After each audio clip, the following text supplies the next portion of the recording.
Super ఉందన్న. చాలా బాగుంది. ఇలాంటి గిన్నె ఇంకోటి తెచ్చినా కూడా అయిపోద్ది.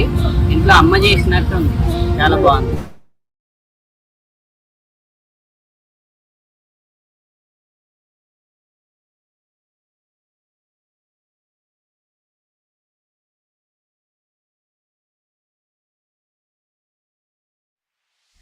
Welcome to the journey of Vishwa Foundation, an organization dedicated to bringing positive change to society every single day. In just 1,176 days, since its inception in May 2021, Vishwa Foundation has grown into a beacon of hope and change.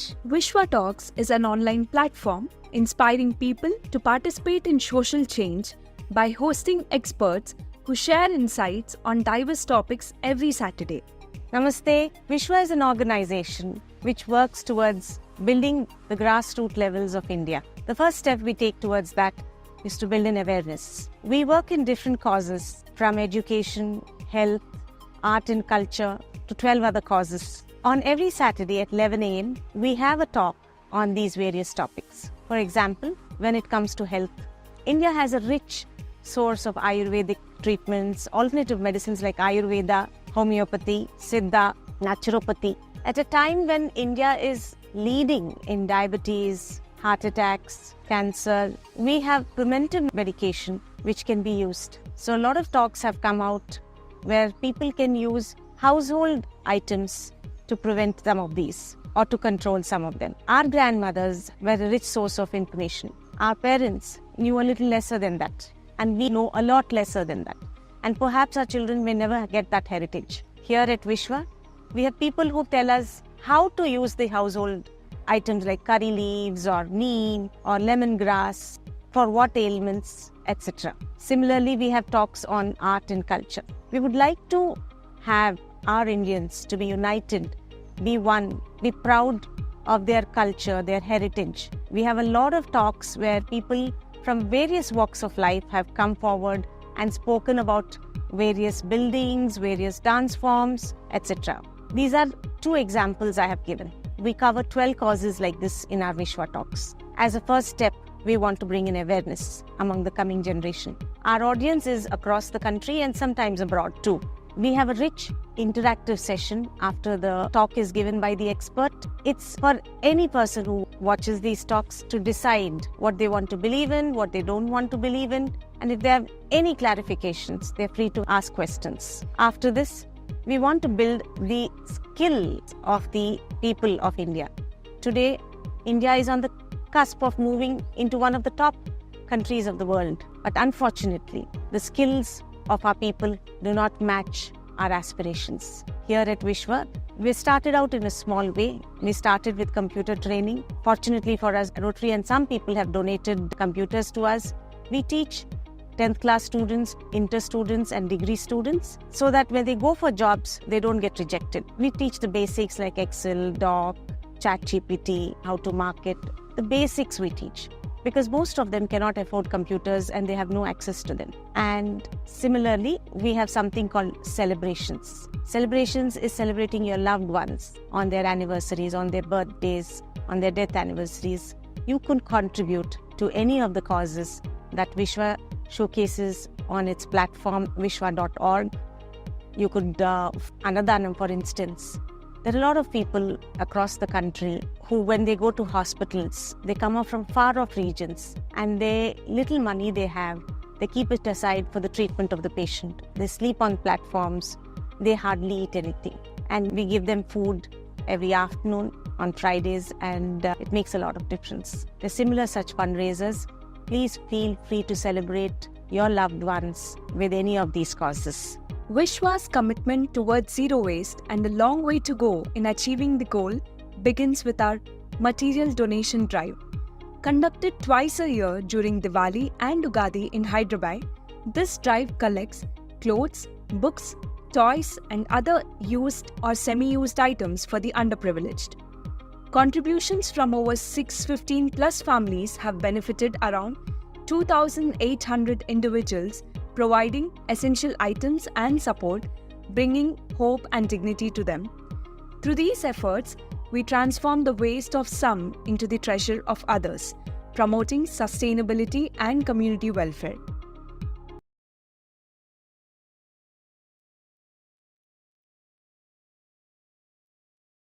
A very good morning and welcome to Vishwa Talks.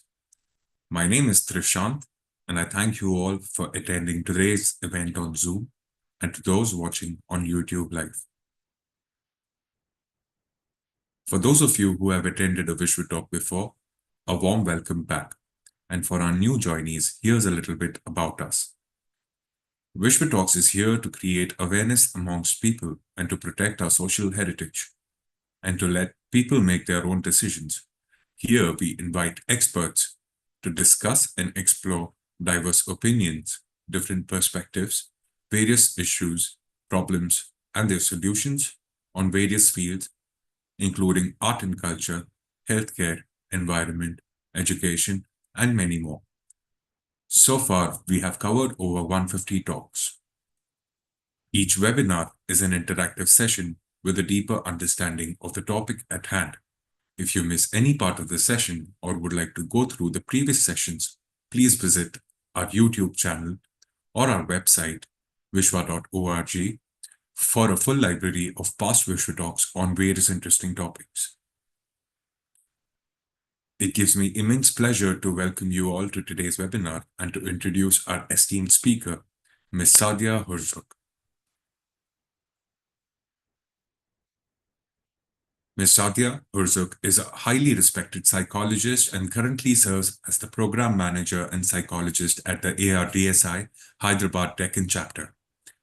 She brings with her over a decade of rich experience in dementia care, having worked across diverse settings such as hospitals, daycare centers, and memory clinics. She holds an MSc in Dementia Studies from the University of Stirling and has been deeply involved in both practice and research. Her previous role as an early career researcher on the International Stride project, an important collaboration between the London School of Economics, NIMHANS, and ARDSI, highlights her commitment to strengthening dementia care in developing countries. Her research interests include person-centered approaches in dementia care and the benefits of cognitive simulation for people living with dementia.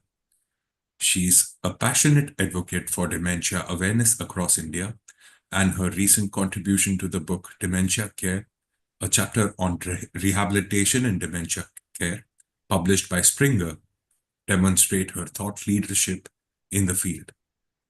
We are truly honored to have her with us today. Please join me in giving a warm welcome to Ms. Sadia Hurzuk. As we dive into today's interesting discussion, I would like to inform the audience that our speaker will be taking questions from you after our main talk. So please leave your questions in the chat box or use the raise hand tool in the React section of Zoom, and we will allow you to ask your question in person.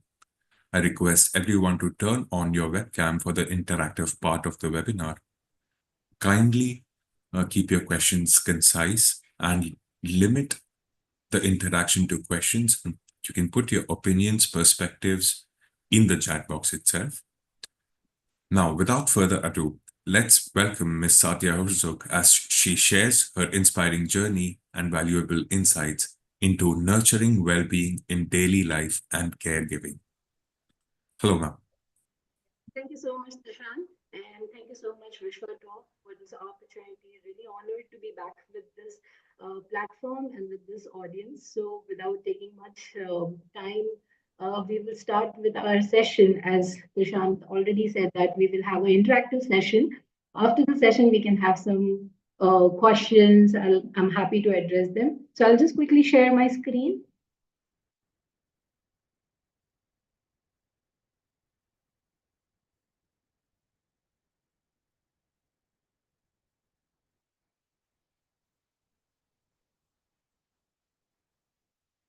Screen.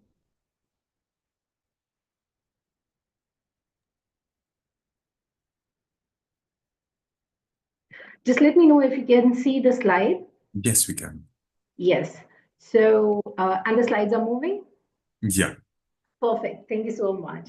So, yeah, we are going to discuss today caring for minds, which is a very important aspect. What I generally feel, let it be for a caregiver or for a normal, general public. So, the topic today that I'm going to address is like nurturing well-being in daily life and caregiving. To understand basically the stress, what is stress, stress management, and some coping strategies in daily life and caregiving as well. So, a quick overview of the session is that we are going to understand the science of stress in general life, and then some practical coping strategies, and how to build a emotional resilience, understand the role of community in supporting mental well-being, and a brief insight in dementia and caregiver burden, and a little bit about what is dementia and ARDSA Hyderabad chapter, the NGO that I represent. So, what exactly is stress? I'll give you a small example. Like I was walking in my, gated community, and some really small children, like under 10, they were playing and they were just talking among themselves. These are like small little kids, and they're like, I have so much stress. And I was so surprised to hear that coming from a literally under 10 child. And I just stopped there to hear that what exactly is the stress. And like, homework here. I was like, oh my God, the common use of the word stress, or the other terms that we elderlies are using, has been transferred even to the small generation, and they understand that stress is something that is, it is something that can give you a discomfort. So let's just try to understand that the common term that we use, stress, what exactly it is. It is basically the body's response, a very natural response where there is some sort of additional demand or challenge. It could be something like an illness, it could be something like just a thought that is worrying us. So the definition goes by that, it is a state of worry, a state of mental tension caused by difficult situation or challenging situation. It is a very natural human response that prompts us to address challenges and threats in our daily life. It is like the stress can affect anyone and everyone, a little push that will help us mainly to wear us down. Then it basically affects the body also. It can also, so in the presentation, I'm going to take you a little bit in detail at what exactly happens. So, what causes stress in our lives? I think if I just ask randomly right now, everybody would be saying that yes, there is so much stress that is there with respect to anything or everything. There are major life events. There's like, loss of relationship or loss of a loved one or somebody getting married or family conflicts, financial worries. There's so much happening in the current times in our lives where there is a complete shift of dimension from, a very joint family or a very soothing life to a nuclear family and a very city life where we are always running. So that itself, it can cause so much stress in the day to day life. There is work related stress that can be like workload, job pressure, conflict with co-workers, long hours, traffic, health challenges, because we are so busy all the time. Of course, we don't have time for our health. So there comes the health challenges where most of us are facing like either borderline diabetes or hypertension, overweight, or not able to have any physical activity. So many things that are contributing to our health, which is again contributing to our mental health and physical health. Then there is the daily life, as I mentioned, how long commutes, house chores, or the 10-year-old doing the homework, studies, education. Everything has become so competitive, and there's so much competition that is happening, right? That is also causing. And then there is an internal factor that is something that not necessarily everybody would have, but this is an internal factor that affects, where it is like a negative thinking that we adapt. or there is a constant, comparison, jealousy, or some people have perfectism, unrealistic expectation from self or from family, or certain personality traits that makes it harder to cope in the daily life. And these are the internal factors that affects, or these are the causes of stress. As we all know that in today's context, I think this is a pretty small slide to give you an idea that what is a stress. There's so many things. There's emotional, financial, physical. There's a sandwich between the generation, as I mentioned, that balancing children, balancing with aging parents, nuclear families, parents in different cities, and then people trying to migrate to different cities to for better job, and then there's studies, careers, all these things where there's a lot of peer pressure also, and that is contributing to all this. And then there is a lot of other things that happen, like a lot of people are still like feeling the post covid psychological fatigue, or there's a lot of social stigma about a lot of things that they go through in daily life. It could be a mental health, it could be a physical health, or it could be something like a very social thing that has happened, a social event that has happened in the life. And the news, social media, that is contributing to a very very high extent, right? So we don't know which news to believe. We don't know what is happening, but there is so much tension that is being built up. So, who experience stress? Of course, everyone, including me and everyone who is listening over here. And then a little bit that I'm going to talk in this presentation is about the dementia caregivers or caregivers. Caregivers are basically people who are providing care for someone who is ill, or a family member who is undergoing a health issue or something, right? So basically, if we have to think about stress in different dimension, I think it's all over the place. Everyone, nobody is spared through it. Then comes, what are the types of stress? So let's just try to understand what are the different types of stress, right? So it could be the good, the bad, and the long term. So stress, as I said, that it's a very body response to any demand or challenge. In psychology, stress is a feeling of emotional strain and pressure. It is a form of mental discomfort. Small amounts of stress can be very beneficial for, like, for performance in exam, or for athletes in sports, or that motivational drive. So that stress actually helps us in a lot of things, like to perform good, in sports or at work, or like the reaction to the environment. So we need to understand that, okay, stress is there, but it is in multiple ways, and how exactly is it affecting us? So not necessarily always in a very negative way. In certain times, yes, it is positive also that helps us. So let's just have a look here. Like first, we can just talk about like acute stress. This is a short-term stress that comes in daily challenge, like something going for a job or going for an exam. It can actually help you to stay alert and focused, or even like something, cooking food in the morning. You're so stressed, but then you know that okay, this is what I have to achieve, and this is what I have to do. So the sense of completion is there. It is something that we feel daily in the daily life. Then episodic acute stress. This happens when acute stress keeps coming again and again. So it is people who are like very busy, very unplanned life, often like always running and not like very structured in their work. So that is also a stress. Some people always late to work, or missing the deadlines at work, or having very frequent arguments with people. There is irritation, poor sleep. So that can cause for a long term stress. Then comes the chronic stress, which is more like it stays for weeks and months and years, and it affects body, it affects mind in a very deeper way, and the core energy is affected. It takes sometimes years and years to come out of these chronic stress. So the best thing is, yes, to identify it and then start working on how to cope with it or how to manage it. Having stress is not a bad thing. It is like it is a very common thing for anybody. So we need to identify that where exactly do we fit in, and how am I going to cope up in my category of the stress.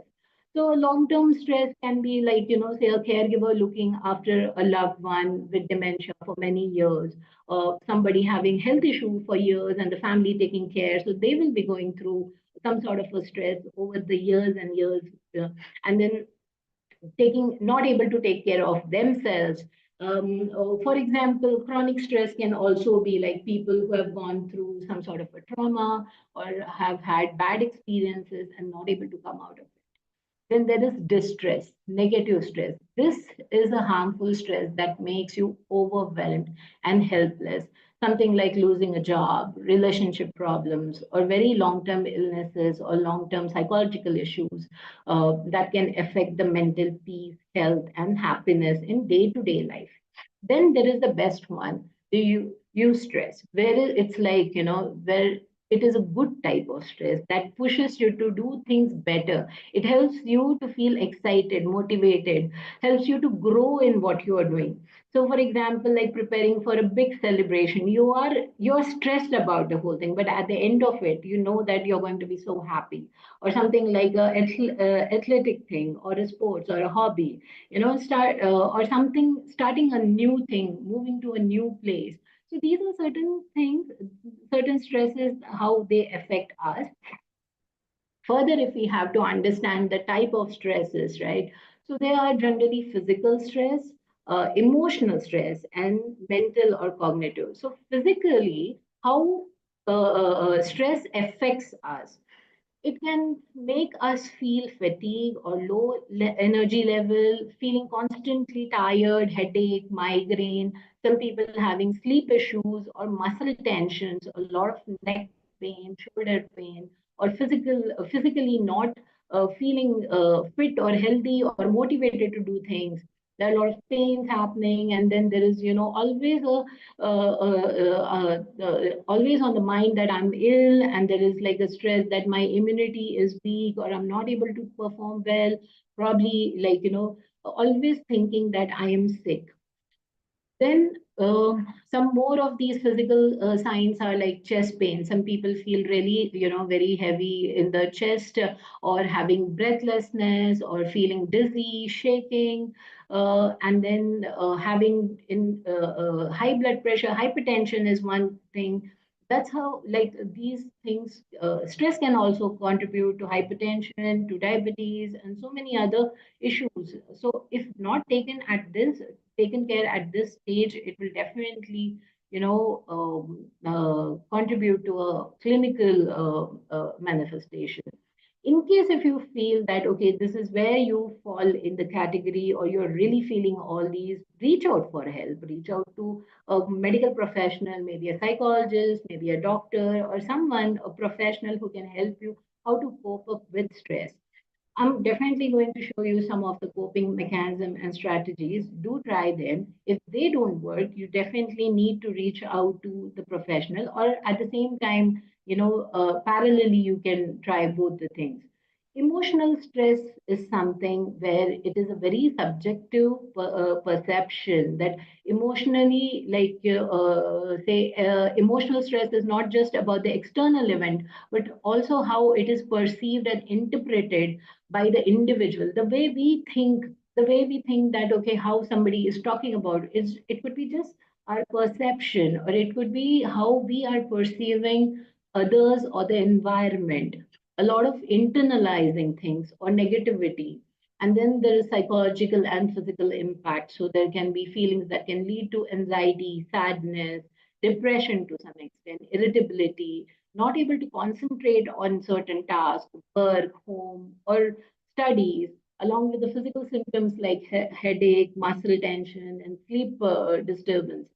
Then the potential health problems we have already discussed, like hypertension, digestive problems, weakened immune function. So even emotional stress can cause all these things. Impact on our behavior, the way we are behaving, the way we are talking to people, the way we are presenting ourselves. So there is a change in behavior. There is generally a social withdrawal that happens. We don't want to talk to people. We want to be aloof, we want to avoid people. And then the other impact can be relying on alcohol or substance, which is a very negative thing, to cope with this kind of a stress, then struggling with daily routines, like something that someone has done throughout their year. It could be like, basic activities at home or at work or with friends, and they're suddenly not interested in doing it, or cognitively not able to concentrate on those things, or not able to do that. Role of mental health conditions like depression, anxiety. So it creates a cycle. It's like a vicious cycle that happens with emotional stress and mental health. So that can become a very tricky and challenging situation.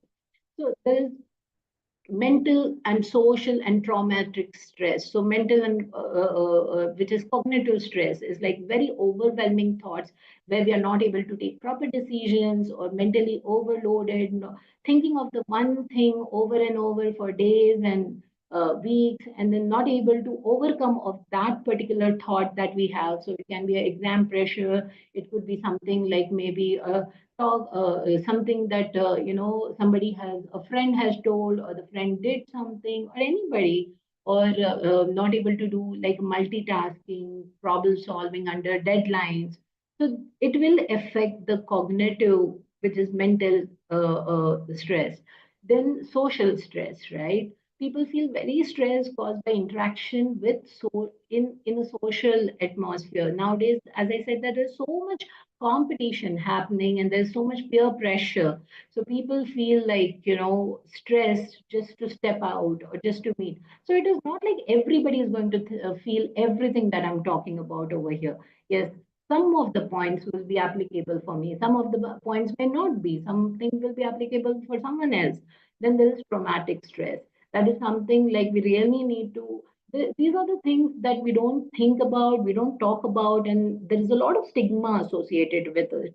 So traumatic stress could be like an event that has happened and you're ashamed to talk about it to people, but then that is somewhere inside killing you, and that's the exact thing that is needed to be done, that you need to step out and talk to people, talk to relevant people, maybe a professional or somebody who is very close to you. It can be like, abuse, violence, or some sort of a natural disaster. A lot of people had a lot of issues in COVID, or some accidents, or there are multiple things that can be traumatic stress. So, what is our general stress response mechanism? The first thing that comes to everybody's mind is like fight or flight. So, either we fight this situation in the proper way or we flight it.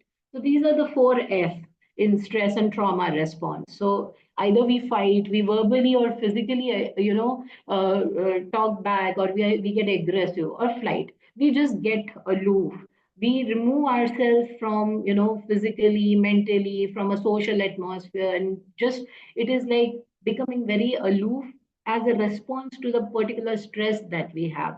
Then there is freeze, completely shut down or confused, we don't know what to do, or fawn, overly accommodating to perceived desires of others, like how others are dictating, we are trying to do that. So a stress mechanism is mainly, it works in this, and automatically, subconsciously, our brain picks up what to do out of these the four F.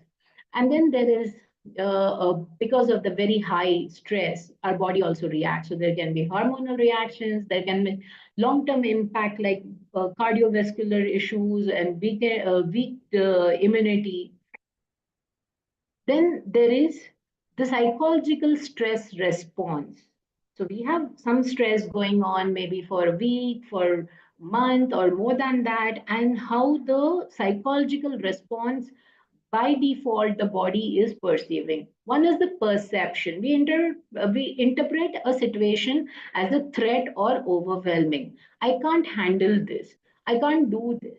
This is too much for me. And that's how psychologically we evolve. Or it is basically the emotional reaction where the brain triggers emotional responses like anxiety, irritability, or getting overwhelmed or depressed, and then reacting in that particular way. Or it can be cognitive impact, like a lot of racing thoughts, continuously thinking about the same thing over and over again, poor concentration, poor attention, a lot of negative self-talk.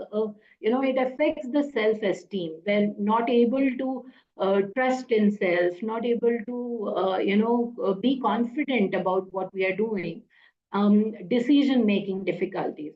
And then it can be a behavior response to cope. We may withdraw socially, aloof, not meeting with friends, families, or overeat or skip meals. So there's a lot of food habits that changes as a response to the stress. Or some people use the substances, like it can be smoking, alcohol, or other negative substances that should not be used, or avoid their responsibilities, like people will leave family or other things and just don't want to do anything because they're so stressed. So these are certain things that we need to identify. And a lot of time I feel that if you think that you're a healthy person, you're not going through the stress, then look around. I'm sure there are a lot of people who will be like, who are going through. It is very difficult to say that who is going through a mental stress or psychological stress. On face, they have a complete different mask. They are very happy. They show something else to you, but inside, maybe they are showing these symptoms which we don't identify. And a lot of times we say that, oh, it's their personality. That is how they are. They're aloof. They don't want to eat. They don't want to do that. We just take it as a norm of that person. But we need to start questioning what exactly is happening. Or some people who have like long-term hypertension, diabetes, what is the reason? Nowadays, a lot of things are directly associated with stress. So let's talk about some coping mechanism. Excuse me. So there are certain healthy adaptive mechanism and certain unhealthy, which are maladaptive mechanism that people adapt. So for healthy, it is like, to reduce the stress in a constructive way. So maybe, taking a walk to clear your mind, talking to friend or therapist, practice breathing exercises, the coping mechanism that we are going to talk about.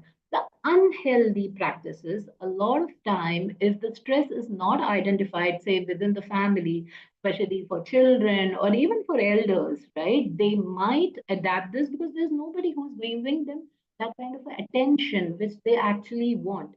I remember, like, a small child, almost 10 or 12-year-old, telling to his mom that, can I have just 1 hour of your time? All I need is that 1 hour, because probably the mother was so busy just running around with work or household chores that she's not able to give time to the child.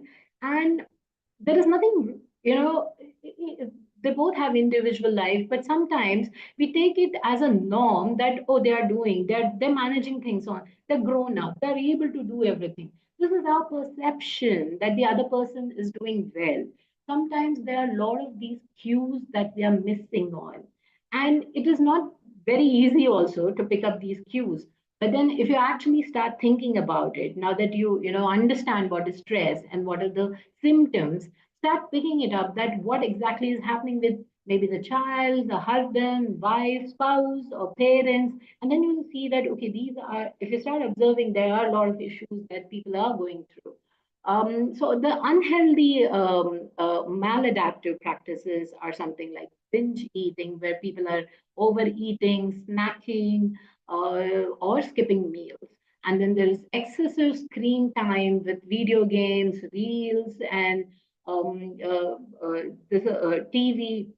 Then there is smoking, drinking, withdrawal from others, from the society, from friends, or just getting angry. All the time blaming others, all the time trying to put blame on other people. So here are some coping strategies that we need to understand. So some basic things. When I remember, like, a lot of time when I tell these coping strategies to people, say the grown-ups, people who are like, say, doing very well in their work life, and elderlies, they're like, your coping strategies are for children. This is the perception we all have, and we really need to come out of it. So when we talk about these coping strategies, something like creative expression, or having your hobbies. These are the things that will help to cope the stress in small way. So it's like you see these boxes right on the screen. Say that all of them are like one point, or like they are all giving you the 10% of the coping mechanism that you really need. So if you try to adapt small things like creative expression, writing, walking, so everywhere you're getting that 1 point plus 1 point plus 1 point plus 1 point, that is adding to a really a big chunk of the coping mechanism that you really need. So it is like, there is, of course, there's a lot of trial and error. Not everything would work out for everybody that is being listed out over here. So you need to identify that what is going to work out for you. Of course, your interest, your intelligence, your background also matters. That what are the coping strategies that are going to help you. Pick those, but pick multiple of those, and then try to work on them, on adapt them in your daily life, and see that even though these are small little things, even it's like a 10 to half an hour thing a day, it will definitely going to help you on a longer run over the years. So, some strategies over here are creative expression, art, music, dance, craft. But these are like basically for people who are inclined towards it, people who like to do it. People who don't like, they should not be pushed to do something that they don't like. Then it will become like another issue for them, or another stress contributing factor for them. So give them options, or even if you have to choose for yourself, have multiple options that you really like. Then there are cognitive restructuring. Identify the challenges, identify the challenges that and challenging unhelpful thoughts that you are having. So it's like, replacing the thought that I can't handle this with I am doing the best. A lot of time people have very high expectation from self, where people will be thinking that, okay, I am a perfectionist, I am so and so, I can't be you know doing poor in something so small. That you need to come out of it. You need to start seeing yourself in a different way. You need to start identifying that what exactly is hurting you, and then cognitively restructuring it. Then there is, as a coping strategies, there is progressive muscle relaxation and movement. So these are certain techniques that are taught how to do the muscle relaxation that will help in stress. Then there is mindfulness and meditation that really helps.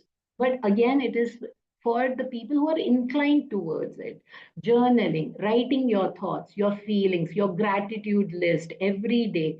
That will help you, release your emotional clutter and reflect on daily challenges. Talking it out with people who really matters, not necessarily that everybody is going to understand. So identify people who you think that will understand your issues, who are going to listen to you, who are going to give you that right advice. Not necessarily you need advice always from them, but just venting out, talking it out helps a lot. So there is emotional coping, there is physical coping, behavior and lifestyle coping, and spiritual. So emotional coping, as I said, is like talking to someone. Try to just vent out your feelings. Practice self compassion and emotional acceptance for yourself. Then physical coping, there is physical activity, exercise, prioritize sleep. Sleep is something very important. And then there is muscle relaxation techniques.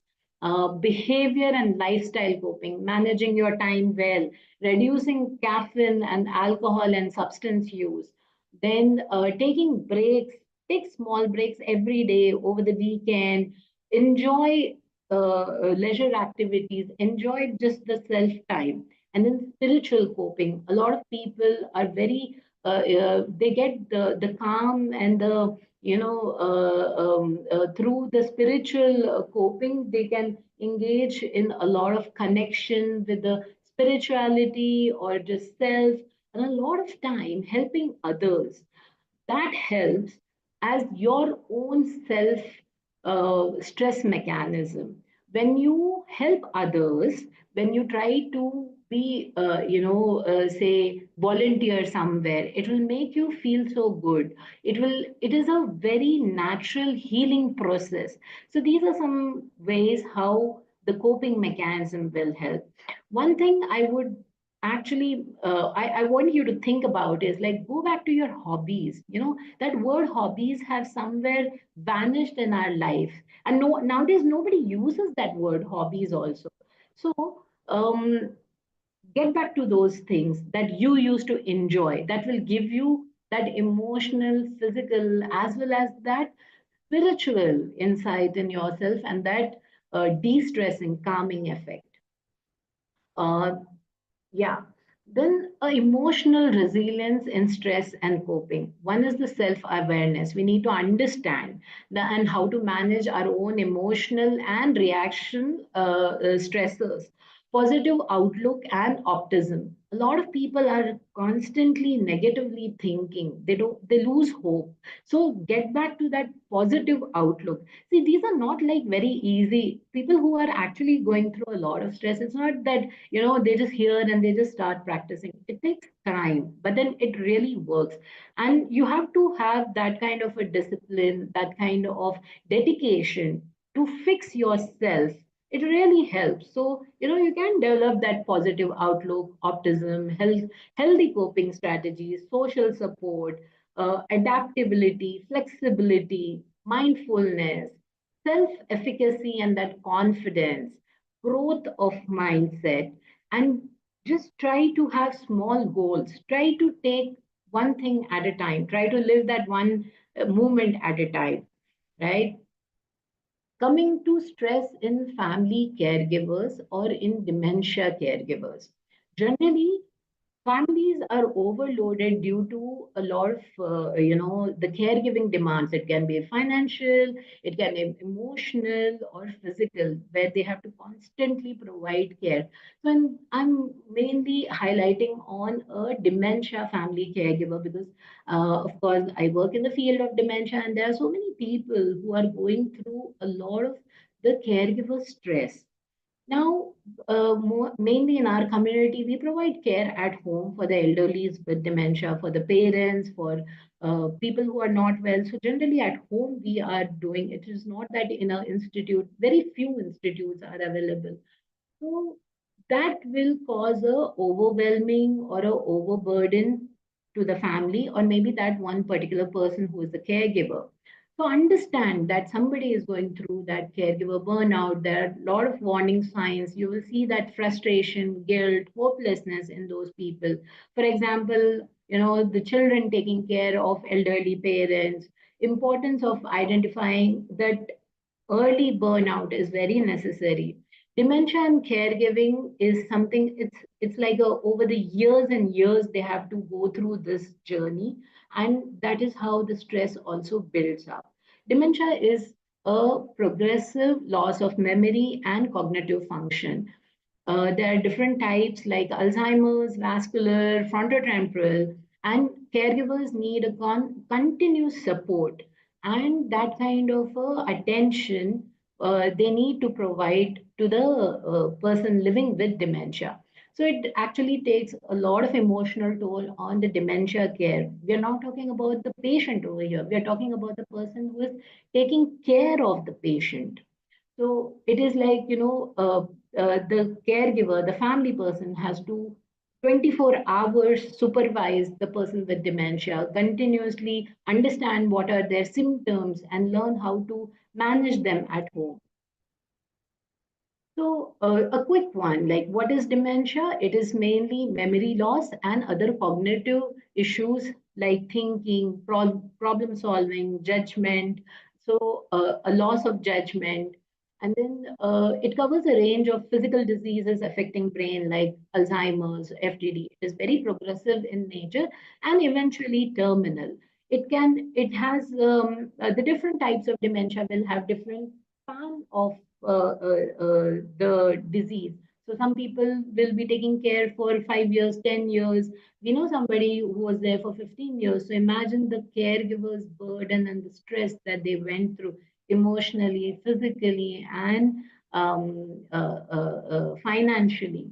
So the dementia population is huge in our country. And to talk about it, in Hyderabad, there are more than 1 lakh patients currently living in Hyderabad, and about more than 9 million people living with dementia in India alone. So, who are we? We are Alzheimer's and Related Disorder Society of India, Hyderabad Deccan chapter. The short, as it's called, ARDSI, Hyderabad chapter. We do a lot of these screening camps for in the general public or in the community, where we try to identify people having memory issues. And lately, we've been doing like memory camps and memory clinics free of cost for poor people. Then we have daycare center for dementia people, where we do cognitive stimulation and other therapies for their well-being. We also run caregiver support as something like this platform, where we try to address their each and every problem. We have social media presence, we have WhatsApp groups, and then in person we do multiple meetings like this to understand their issues and how best, as professionals, we can try to help them or advise them.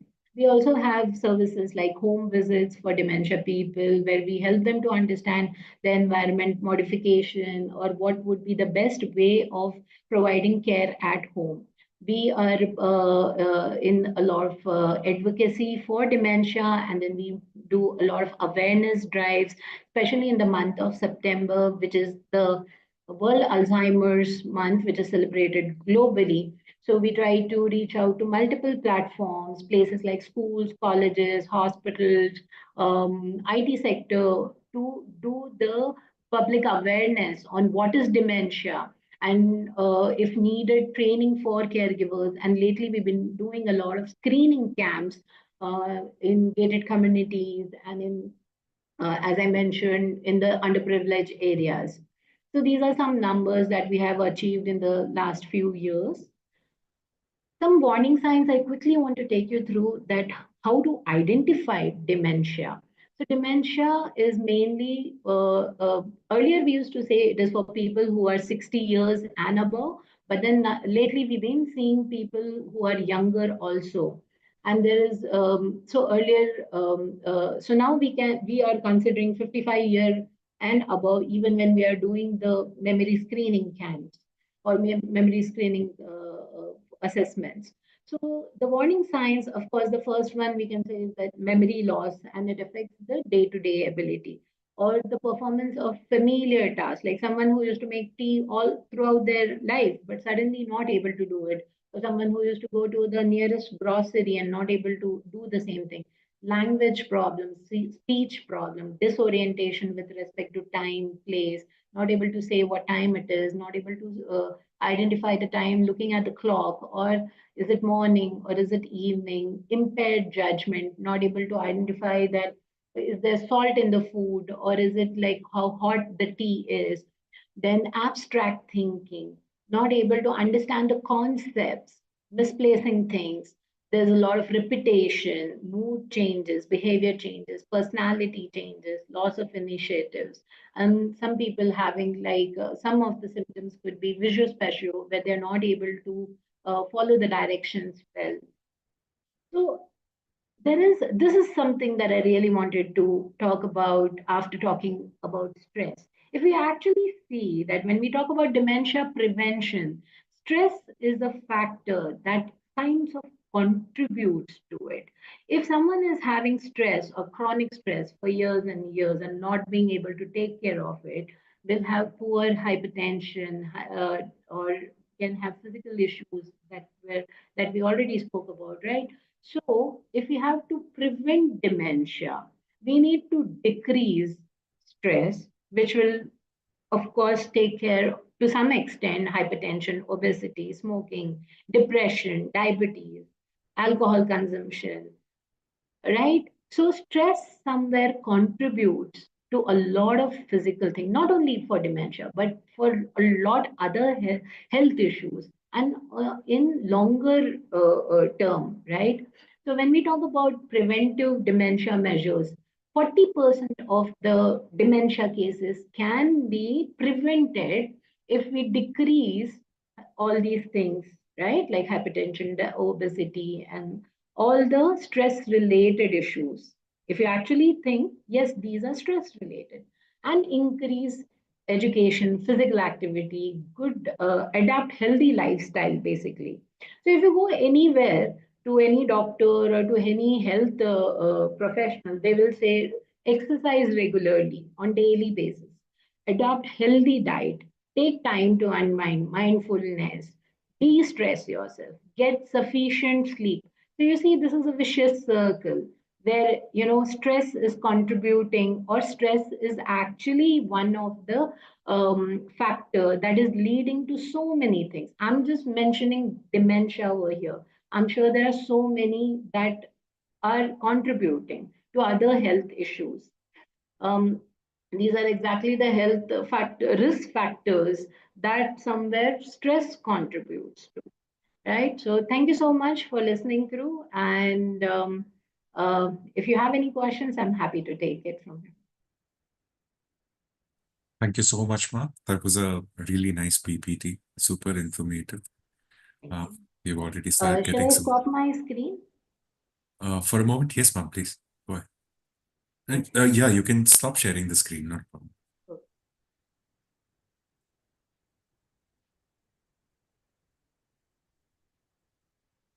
So before we move on to the Q&A, I'd like to take just 30 seconds of your time for a quick poll. This will help us get to know you better and cater the topics that we bring to you, curate the topics that we bring to you. A big thank you to everyone here today. Your presence and participation means a lot. While you fill out the poll, I would also like to extend my heartfelt thanks to our esteemed speaker, Ms. Sadia Hojak, for sharing her valuable time and insights with us. It's a pleasure to be here and an honor. Thank you. Thank you, ma'am.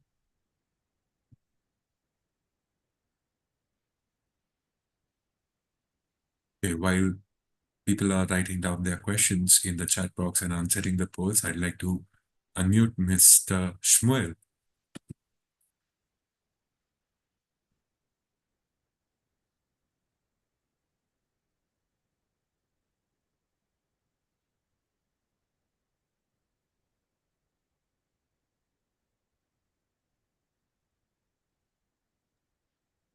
Yeah, Oh, you Shmuel. hear me? Yes, You Shmuel. hear me now? Yeah, Okay, we can. thank you very much. Very interesting presentation. And I want to ask you a question. How, according to your opinion, improvement social and economic well-being can support prevention cognitive diseases of dementia, Parkinson, and Alzheimer? I'm sorry, I couldn't make out much from the question. Can I rephrase that for Maybe you? you Just want, yeah, please. Shmuel, let me know if I'm correct. Would you like to know that how financial like fortification or how uh, financial Not independence can financial help participation, with, I'm sorry, how social and economic well-being social can economic support well-being. prevention diseases of dementia, Parkinson, and Alzheimer. How social and economic well-being can help prevent dementia, Alzheimer's, and other mental disorders. Social well-being, absolutely yes. There is a lot of need of social integration, and um, social integration is basically like having friends, talking to people, families, relatives, and it is not only like just talking. There is a lot of support system also that you get from these social integrations. So and as a the de-stressing mechanism, or even for dementia, it is like when there is a lot of social support around, that will definitely help. But it is one of the factors as a social this thing that will help to reduce the risk of dementia. But then it is not like the only thing. So there are multiple factors that will contribute to things. It is not that, okay, somebody who is doing very socially well or economically very well will not have, say, dementia. That is now how that works. It is, there are so many multiple factors that will contribute to it. It is one factor that will be beneficial. I hope that answers the question. Yes, thank you very much. And I have another short question.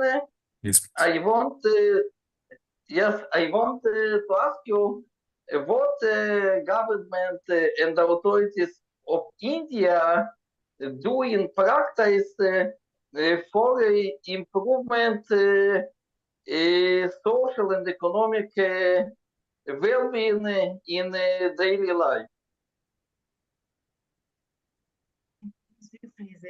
Okay, he's asking what the authorities and government in India is doing to uplift the social and economic well-being of It's a very dementia beautiful. patients.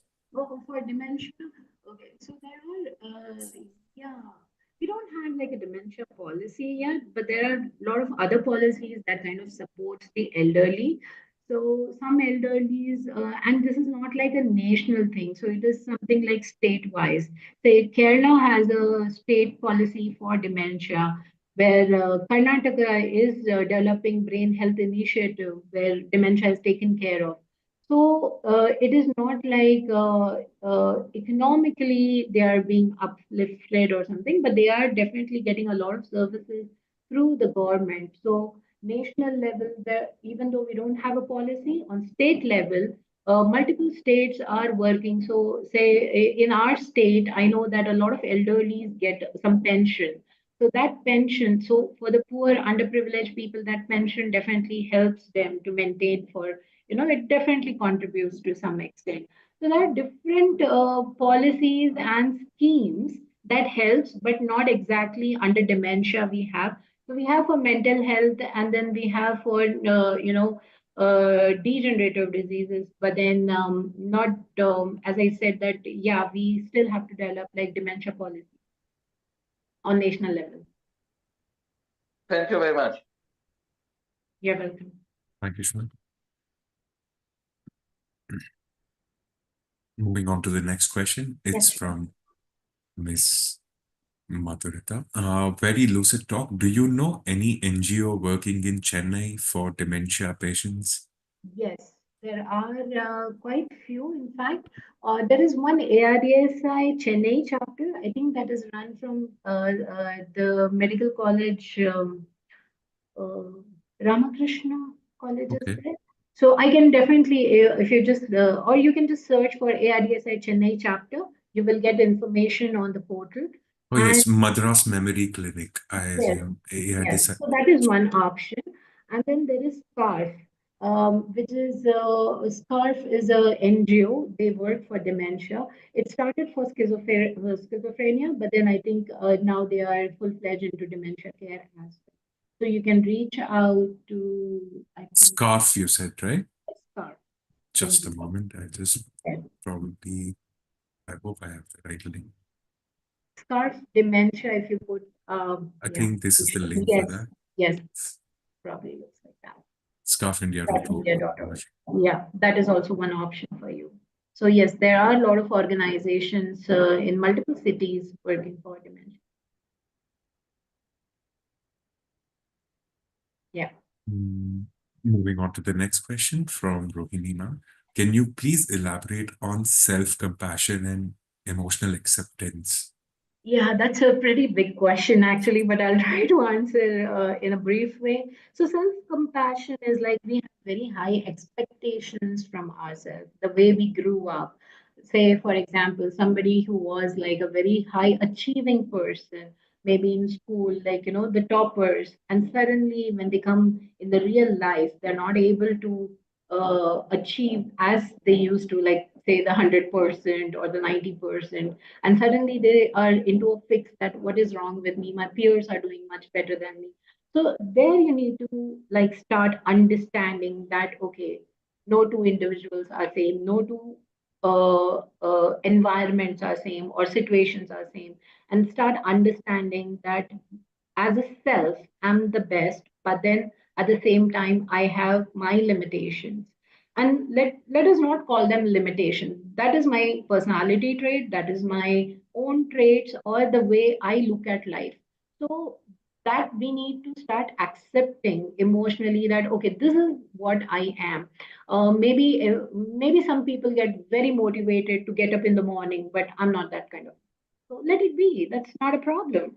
Some people are like, doing very well at work. Some people are like very high achieving or performance based. Some people are very slow. So, some people have accepted it that, okay, this is what I can perform. Let me not overwhelm myself. So that is the self acceptance. Or even in the caregiving, when we talk about the dementia caregiving, some people, especially the spouse, they'll be like, I'll do everything. So you need to start understanding that no, you can't. You are going to overburden yourself and get burnout. So the better is that you realize that what is your limitation and how much you can do, and how much you need to take help from others. So certain things, understanding about self, that self-compassion, that oh, I need a break. I just can't do this anymore. So you need to understand those limits, and that is what is mainly I mean by self-compassion over here. But it's definitely a very big topic, and maybe we can address it some other time. Thank you. Um, before we move on to the next question, I'd just like to close this session officially and just give uh, a brief about the talks that are happening next week so that people can register, and then we can continue the Q&A post that. So next week we have architect Yashaswini Kadiri. She's an urban sociologist and the founder of YK Studios. She's also a PhD researcher working at the University of Kent. And she's doing a talk on gender infrastructure and everyday life. She wants everyone to understand the informal settlements of our cities better and how uh, getting deeper into data collection can help the informal settlements in terms of water supplies, gas supplies, and a whole lot of other things. So that's happening on 24th of May. I'm going to post the link in the chat box so that anyone who wants to register can do the same. Also, post that, we have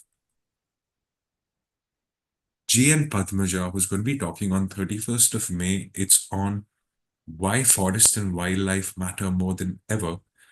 She's an environment evangelist. We're going to be uploading the registration link by next Monday. So stay tuned on vishwa.org and YouTube, and you can register yourself there. Moving on to the Q&A again.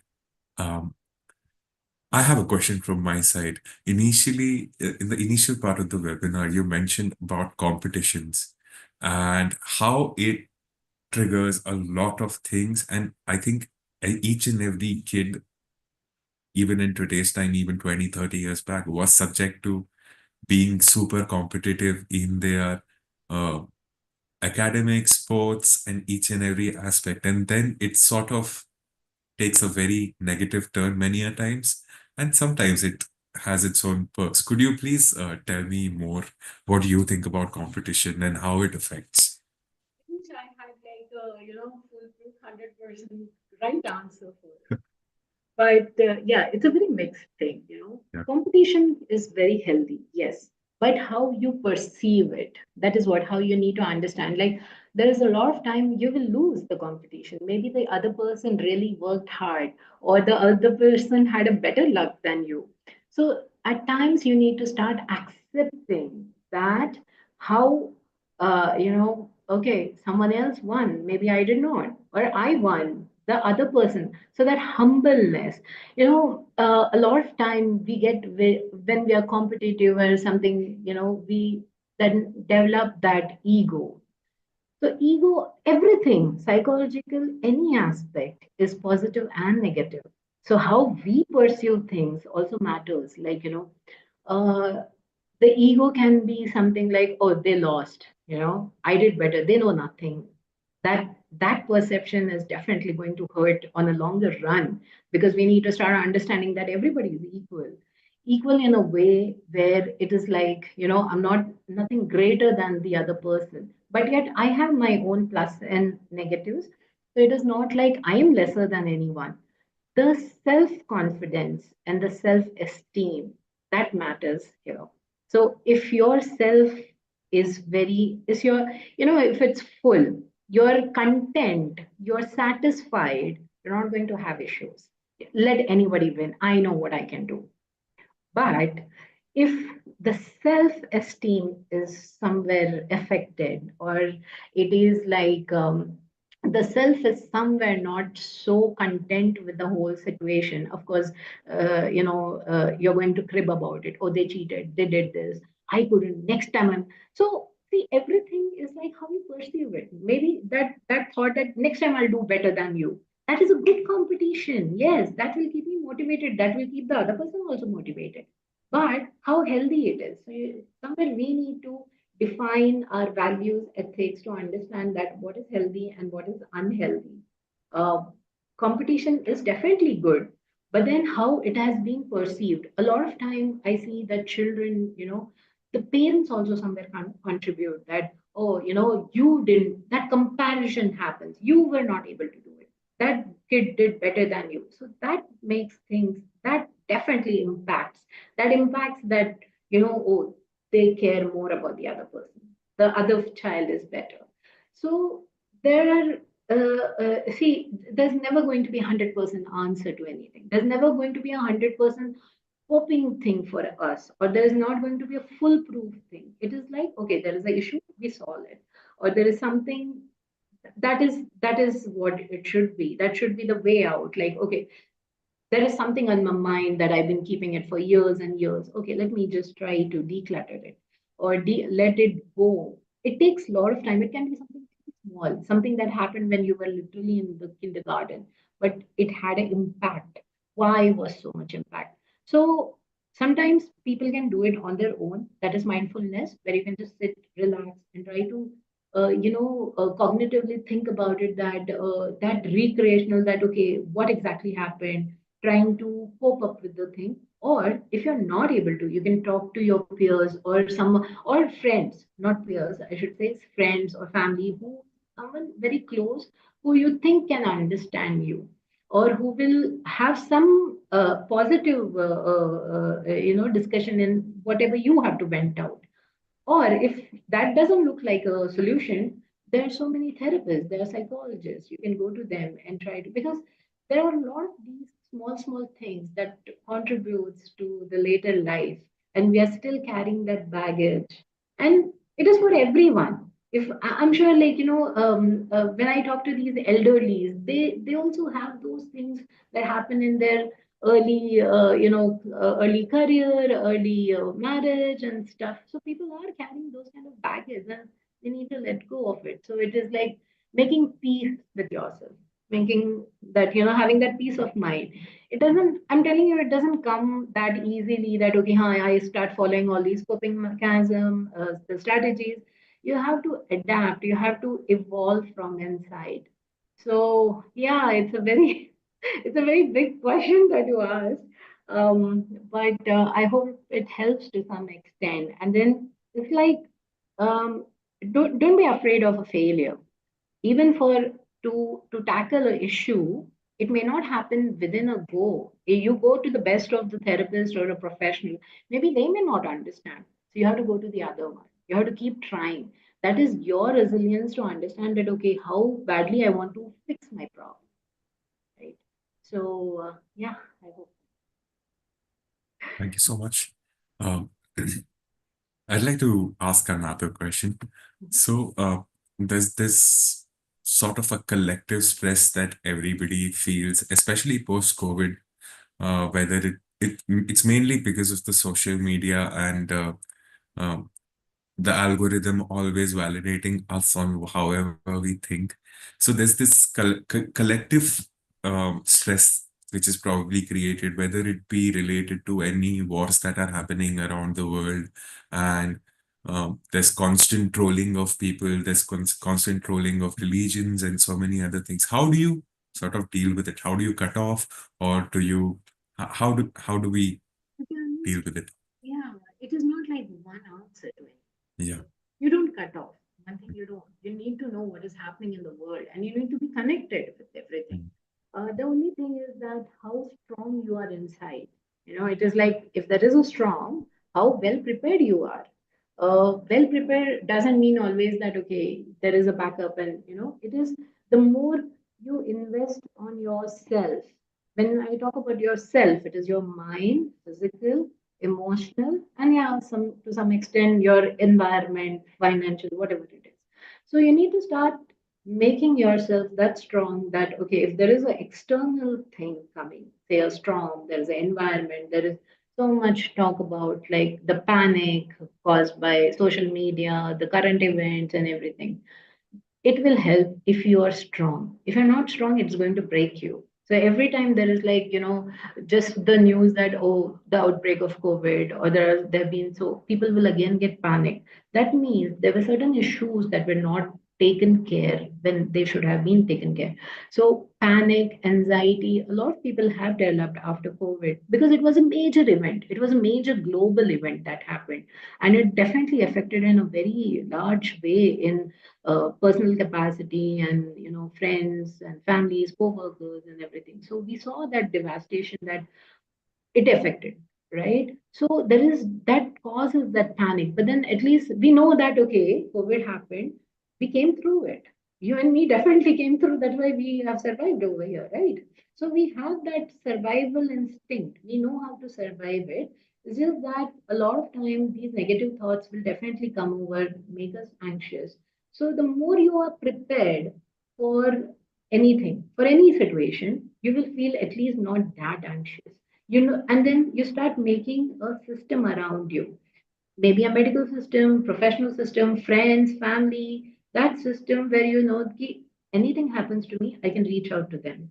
If not friends, to family. If not family, to relatives. If not them, someone else, someone. So you know that you have a system. And that system just can't be like maybe one person. Don't make it like that. It has to be multiple people or multiple avenues where okay, if this is not there, the other one is. So make up a system around you where you are prepared to some extent. And see, it is not like a system where you're not going to go and talk to your friends saying that, hey, listen, I'm anxious about COVID and I want to talk and be my. It doesn't happen like that. You spend time with them. You make your relations with them. You make. It can be a hobby also. It can be an activity also. It can be mindfulness. It can be art. It can be anything where you know that this is my go. This is my emergency response. This is my SOS. And you need to identify by this time that what is going to help me. People, professional, or myself, like, that's what I'm saying. That if you make yourself strong with all these aspects, then your anxiety will come down to some extent that let let whatsoever happen, let whatsoever war is there, because certain events we can't avoid. If it has to happen, it has to happen. We can't avoid lot of events. It can be personal, on larger community level, or whatsoever. We should be we should take that positive that has happened previously and move on. So I would say that on a daily basis, investing time for physical activity, mental activity, for self, good sleep, de stress yourself. This is what is like, digging that well when you really need it. Thank you. Um, I have one last question from my side. Uh, are there any India-specific coping mechanisms that you observed and you found effective, which works well with stressed caregivers or individuals? Because we are a very cultural, there is a lot of diversity in our unity. Okay, that is one thing. And then it is individual. Some people are very social people. They will go around, they will go out, they will have uh, uh, friends, and they went out, and they're okay. but not everybody. There are introvert people. There are people whose personality is something that they just don't want to go and talk to anyone. So it is based on culture. I think, yeah, we do feel that there is a lot of cultural and social bond that we have around, or there's a lot of avenue for it. We are socially very acceptable towards the other, or our tolerance is actually good towards the other diverse groups, or culturally or religious, or different cultures, right? But then it is again, it comes to the point that on an individual basis, that what is my preference? Am I an introvert or an extrovert? What do I, would so Indian based answer, it's a Something like maybe yoga yeah. or meditation Uh, or okay, anything. so I would say that a lot of spiritual, yes, mindfulness. There are people who are inclined towards yoga, people who are not. So it is again, it is like you adapted that. Okay, what is working for me? Some people who are very, inclined towards the nature, Hmm. so they would like to spend more and more time in nature, let it be woods, let it be beach or whatever, or just like walking around in nature or in the green or planting things. So that is one example. Yes, yoga to some extent, to people who really who are interested in it or inclined in it. And then I think you visiting our places of worship also yeah, helps a lot. spiritual, Yeah. religious. Again, it is like on an individual basis, what is my preference, right? And then in our culture, we have a lot of avenues. We have a lot of places. Those are, very easily available for us. So in today's time, I think you blindly think about a very specific thing that you would like to do. Let it be art, or let it be like Tai Chi, or meditation, or say a religious thing. You're going to find groups. Mm. People are doing it. Either you get in touch with them, they're reading books, they're reading clubs, there are sports activities, so much happening nowadays because of maybe the social media or the times how things are changing. So you can get associated. So there is everything is available that you think of. It is not like you just have to go out and search for it. That much you have to do. You Yeah. have chat GPT, but you have to ask the right question. That's There's a question from Miss Mamta. Can I connect with you personally for guidance? Any contact number? If you may allow me, I can send her Uh, contact. yeah, in my last slide, we have the number given. We can share that. I will share the PPT You with can Mamta just, ma'am as well. yeah, you can just leave your query, or you can just leave a message on that number and we'll get back. With that, I think we're done with all the questions. Okay, one more question from my side. Yeah. What are the immediate changes a a dementia patient caretaker should take in the present times in a household or anything like that? Like per se, something that you probably observed that's completely incorrect for a caretaker to do. Like what immediate changes should be made in home environments to reduce caregiver stress? A caregiver, what is more crucial is to understand the symptoms, to manage those symptoms. See, dementia is very progressive. It keeps, as the progression happens, as the disease progresses, from moderate stage to severe stage to, late stage. So there are different stages. And in every stage, there are different type of symptoms. So those symptoms need to be identified well. And each symptom has its own care management. There is a lot of literature around, but the best I would suggest, like if you can reach out to a professional, or a setup or an organization, the one like the one we run, and then there are these WhatsApp groups that we run, like ZBCHA, where there are like more than 200 families who are part of the group, where they can just shoot like every single query that they have, that what can I do for this problem, or where can I reach out to a professional. So being an NGO, we are here for the cause and we're happy to help for that. So there are a lot of these services, like how the lady just asked, like, is there anything available in Chennai?